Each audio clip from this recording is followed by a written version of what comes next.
મહેસાણા જિલ્લાના ખેડૂતોએ રાજ્ય સરકારની જંત્રીના મુદ્દે કલેક્ટરને આવેદનપત્ર આપી સરકારનો આભાર માન્યો। સાથે સરકાર હસ્તગત કરેલ જમીનમાં પણ સૂચિત જંત્રી લાગુ કરવામાં આવે તેવી માંગ ઉચ્ચારી છે।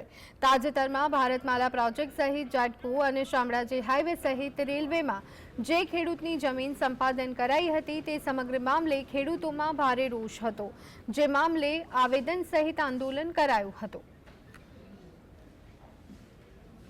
અમારા બે મુદ્દા છે કે જે થરાદ અમદાવાદ એક્સપ્રેસ હોય કે બીજી કોઈ પણ વેલોડા પ્રોતિજની જેટકોની લાઈન હોય કે શામળાજીનો હાઈવે હોય તો જે નવી સૂચિત જંત્રીનો લાભ દરેક ખેડૂતને મળે એ અમારી માગણી હતી। અને આ ખેડૂત કોઈ સ્વાર્થી નથી। ખેડૂતની જંત્રીના લાભથી જો બીજા મકાન ઉપર કે બીજા ઉપર અસર થતી હોય તો અમે એમાં પણ ક્રેડાઈ કે બીજી સંસ્થાઓના સાથે છીએ। અને મકાનની કિંમતના ઉપરનો જે ટેક્સનું ભારણ અત્યારે 40%થી વધારે છે એના ભારણ